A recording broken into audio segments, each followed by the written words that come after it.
ஒரு 5 டேஸ் டூரிஸ்ட்டா சிங்கப்பூர்ல போய் ஸ்டே பண்ணிட்டு வந்தாலே, நமக்கே தெரியாம நம்ம சில விஷயத்த ஆட்டோமேட்டிக்கா பண்ண ஆரம்பிச்சுருவோம். அதுல மெயினா பார்த்தீங்கன்னா, கியூ பண்றது தான். ஸோ எங்க போனாலும் நம்ம கியூ பண்ணிட்டே இருப்போம். லைக் ஒரு $2க்கு ஒரு ஸ்டஃப் வாங்குறோம் அப்படின்னா, அதுக்கு சம்டைம்ஸ் 10 to 15 மினிட்ஸ் கியூ பண்ணி நம்ம பே பண்ணிட்டு வருவோம். சென்னை வந்தப்போ எனக்கு அது ஒரு பெரிய டிஃப்ரென்ஸ் இருந்தது. எங்க போனாலும் நான் பேக் மாதிரி போய் கியூல நின்னு பே பண்ணணும்னு வெயிட் பண்ணுவேன். பட் எனக்கு அப்புறம் வர்றவங்கலாம் ஈஸியா பே பண்ணிட்டு வாங்கிட்டு போயிட்டே இருப்பாங்க. நான் பேக் மாரி கியூல நின்னுட்டுருப்பேன். செகண்ட் விஷயம் என்ன தெரியுமா?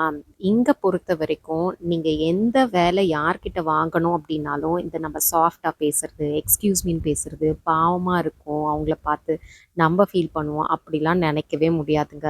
இப்போ ஒரு ரேப்பிடோ நீங்க புக் பண்றீங்கன்னாலே, அந்த ஆட்டோ டிரைவருக்கு இருக்கிற கான்ஃபிடன்ஸ் கூட நமக்கு இருக்காது. அவரு கூலா வந்து அவருக்கு கோட் பண்ணியிருக்க பிரைஸ விட ₹50 எக்ஸ்ட்ரா பே பண்ணுங்க. இல்லாட்டி நான் கேன்சல் பண்ணுவேன். இல்லாட்டி நீங்க கேன்சல் பண்ணிடுங்கன்னு டக்குன்னு சொல்லிருவாரு. ஆனா, நம்ம அவர்கிட்ட நெகோஷியேட் பண்றதுக்கே யோசிப்போம். அண்ட் இந்த விஷயம்லாம் இங்க நமக்கு பழகுன விஷயம் தாங்க. திங் இஸ் நம்ம ரொம்ப நாள் ஒரு டெக்கேட் இன்னொரு கண்ட்ரில இருந்து திருப்பும் நம்ம இங்க வரம்போது, இதெல்லாம் நமக்கு பழகுறதுக்கு வந்து கண்டிப்பா கொஞ்சம் டைம் தேவைப்படுது. அண்ட் இன்னொரு விஷயம் நான் நோட்டீஸ் பண்ணது என்னன்னா, ஹவுஸ் ஹெல்ப். நான் இந்த புது வீட்டுக்கு வந்ததுக்கப்புறம் எப்படி யாருக்கு தெரியுதுன்னு தெரியாது. ஆனா, கண்டிப்பா ஒரு நாளைக்கு ஒரு 2 பேராவது வீட்டுக்கு வேலைக்கு ஆள் வேணுமான்னு வந்து கேட்பாங்க. சரின்னுட்டு நானும் நம்பர் வாங்கி ஒரு லேடிய ஒன்ஸ் கூப்பிட்டேங்க. ஜஸ்ட் 20 மினிட்ஸ் தான் எங்க வீட்ல விண்டோஸ் மட்டும் கிளீன் பண்ணாங்க.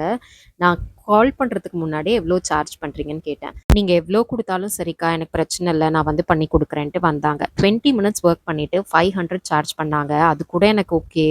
கடைசியா ஒரு டயலாக் சொன்னாங்க பாருங்க. நீங்கன்றனால தான் ரூ. 500 கேட்கிறேன். இல்லாட்டி ரூ. 1000 நான் ஜெனரலி சார்ஜ் பண்றேன்.